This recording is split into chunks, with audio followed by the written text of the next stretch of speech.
नमस्कार, मी डॉक्टर मानसी बर्वे नाईक आणि आरोहण ज्योतिषच्या 34व्या भागात आपण डॉक्टर अभय नाईकांशी बोलतो आहोत. नमस्कार डॉक्टर.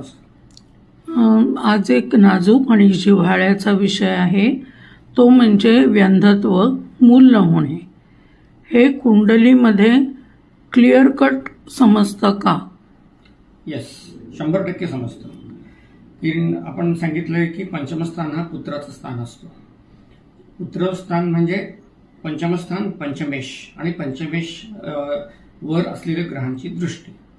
आता काय होतं की काही वेळेला वंधत्व राशी म्हणजे ज्यांच्या स्थानामुळे आसन केल्यामुळे ते त्या ग्रहाचं त्या स्थळाचं जे फळ मिळत असतं ते होत नाही. कसं?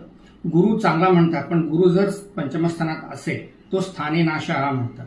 त्यामुळे तो गुरु जर असेल तर तो पंचमस्थान नाश करतो. म्हणजे काय करतो की मूल तुम्हाला व्हायला देत नाही.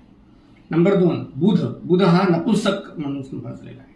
पण तो असेल तर मुलं होऊ शकतात, पण गुरुची दृष्टी जर असेल तर तुम्ही मेडिकल उपाय करू शकता.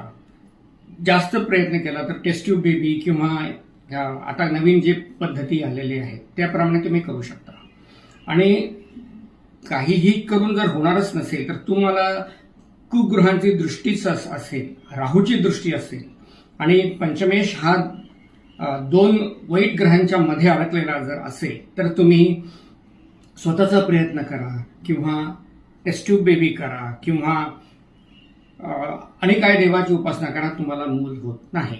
अशा वेळेला तुम्ही एक्सेप्ट करून पुढे जायचं असतं. पत्रिकेपणे सांगू शकतो की आपण मेडिकल उपाय केल्यावर मूल होऊ शकतं का? येस. तशा लोकांनी प्रयत्न करून सल्ला घ्यावा आणि योग्य तो उपाय करावा. आता ज्यांना थोडासा प्रॉब्लेम असतो ते इलाज करून बरे होऊ शकतात आणि त्यांना होऊ शकतात. Okay, thank you doctor.